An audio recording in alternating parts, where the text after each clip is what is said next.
So we're being joined by Eamon here at the moment. So we're going to have, I suppose, just a little bit of a chat over and back around, where the organisation kind of goes to from here, what the future and support kind of looks like. I'm just wondering, John, I suppose, is there anything that you've, learned from the past, any things you do differently if you were doing them again? Oh gosh, yeah, I get asked that question, and I suppose subsequently I've been involved in different roles in the community and voluntary sector. And when anybody asks me about, setting up a charity or a non-profit organisation, the best bit of advice you could give them is to tell them not to do it. Seriously, I don't think so. Not very much, I think it was the best thing I've ever done in my life was setting up the association. Of course, there was plenty of small things, what I could have said differently when I was doing talks, or I probably said the wrong thing here and there. But the whole kind of drive behind it, I think, was well placed. Yeah, I think the hardest thing with any of these is just to stick to the guiding principles, and that it's, include everybody that you're trying to include, and things don't progress as quickly as you'd like then, because there's a lot of people you have to consult with. But I think all those processes are very important. I remember myself going back into a previous life, and we're going back to about 2011 at the time, and in the job I was in at that stage, we were it was probably early 2011, and so there was a general election going on. And it was the first time that I was coming, I suppose, in contact with the kind of men's shed concept. And we were going around to all the constituencies, or as many of them as we could get in at that time.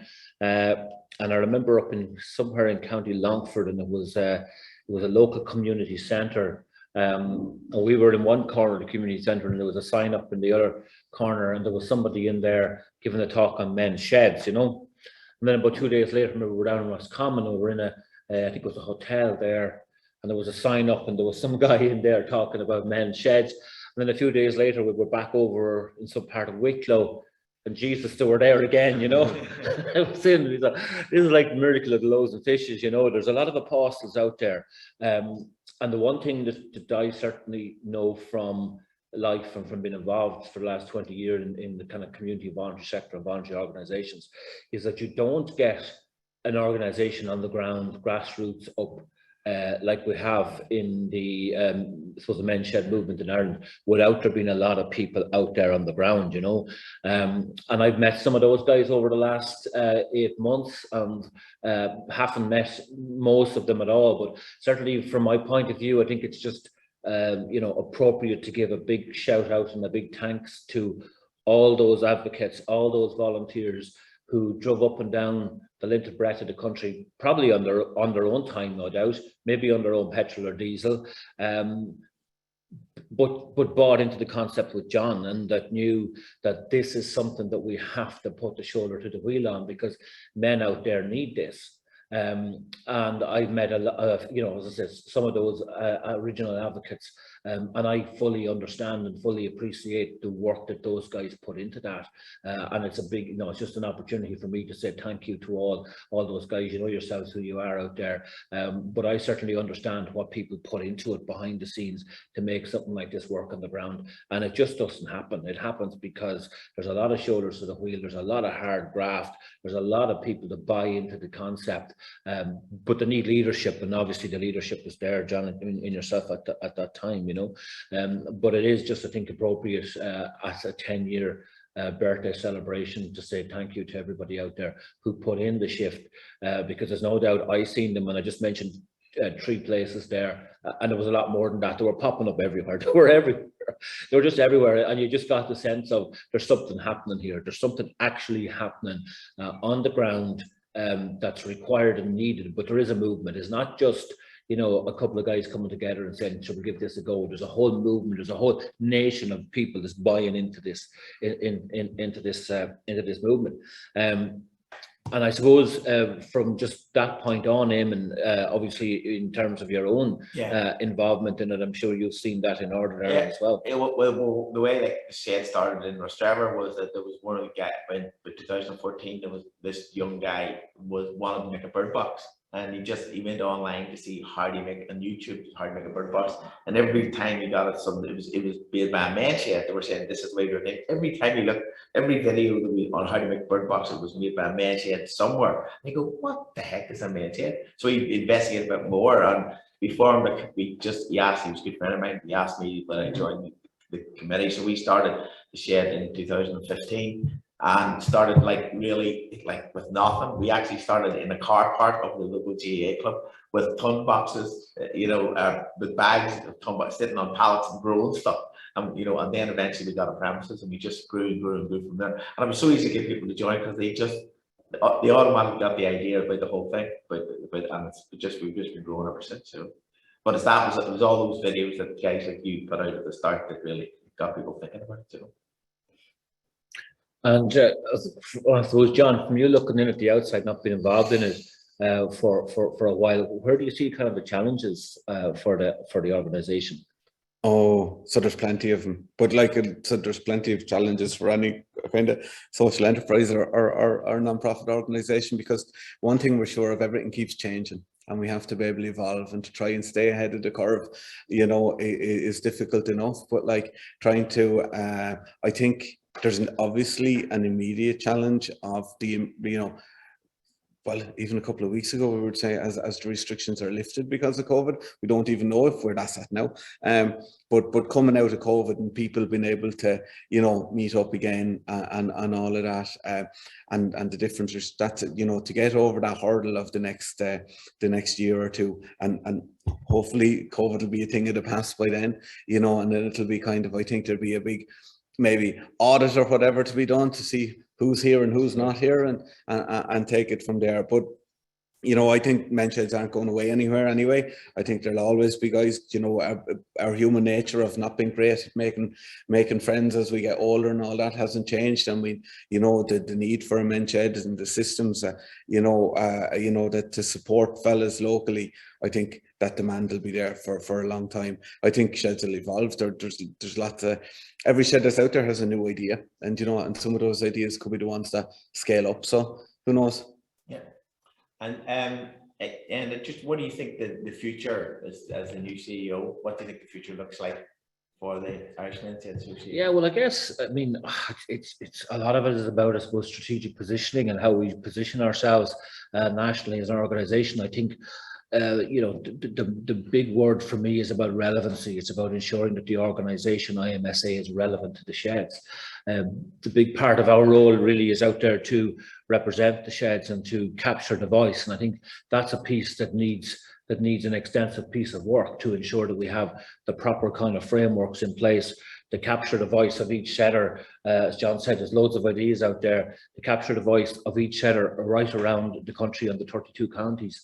And then bring that and amplify it at sort of national level, particularly around advocacy and lobbying work. And I think the plan, I suppose, would be in the first kind of quarter of next year that myself and yourself will head out on the road and do an extensive piece of consultation, right around regionally, to build a framework for that, which allows us design a framework which allows us to consult with the sheds. Because I think, from my point of view, being involved in organisations in the past, it's all been about representing people, representing organisations, and I think we've a piece of work to do around designing that connection piece between the organisation at national level and the shedder at local level. And I think that's probably something we need to do across the first quarter of 2022.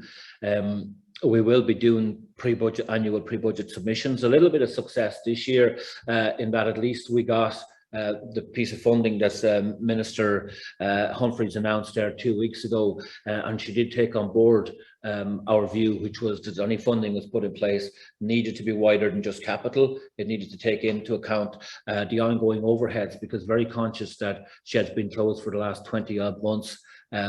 Funding sources, all dried up, many sheds still having overheads and costs across that period of time. So our view to her is, you have to make this funding available to cover off rent, heat, light, that kind of stuff, insurance costs, of course, as well. And we asked her to put that in place for the next 3 years. Now, At least she did it this year. It's our job to ensure that that's going to happen over the next 3 years. We did get ongoing funding for the Sheds for Life project, so we've been very pleased with that. And you know, just take this opportunity to thank Minister Featon, who was very instrumental in bringing that about. So that means that the Sheds for Life project is going to be rolled out nationally, scaled up, rolled out nationally.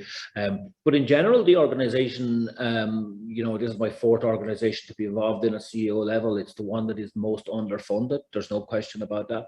So we have a big piece of work to do to get, I suppose, the political system to buy into what is real support for the men's sheds and real recognition. It's very easy to say, oh, you know, I think every person, politician, senior civil servant that I spoke to are very aware of who the men's shed are. The brand is, as John said earlier on, I mean, like, it is so instantly recognizable. People understand immediately what it's about. I think there is a deficit in their understanding of the challenges that the shed movement has in Ireland, and there's a deficit in terms of how the state can step in to support that.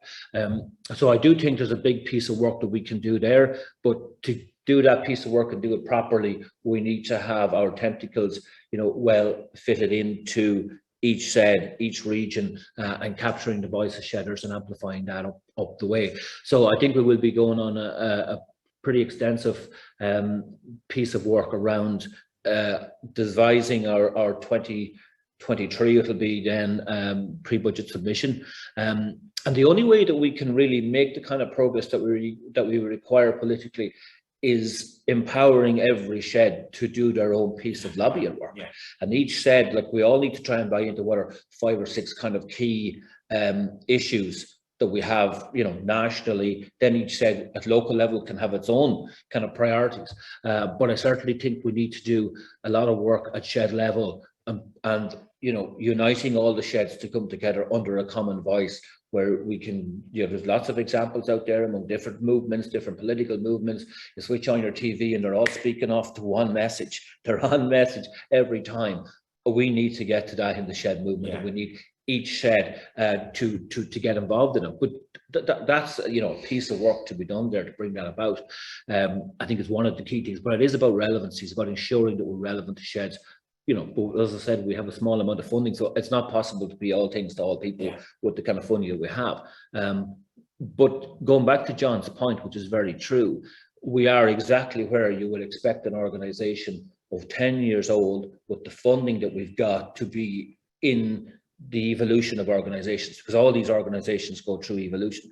And they all tend to be the same thing. And I've been in organisations that were in the position that we're in 2021, and they were in that position in 1971 because they were formed in 1950 or 1960. So we have to bear that in mind. Organisations go through an evolution, or we're exactly probably where you would expect the organisation to be. Yeah. Yeah, and you're right. I think we have to go out and go on the road and meet the sheds, because you need, it's like Zoom and WhatsApp are great, but you have to get to talk to everybody. So you need to talk to the guys that aren't comfortable with using those. You need to you need to be able to physically meet the people to get their, you know, to get their opinions out. Well, we're pretty much, I think, kind of wound up for today. Happy birthday. Happy birthday.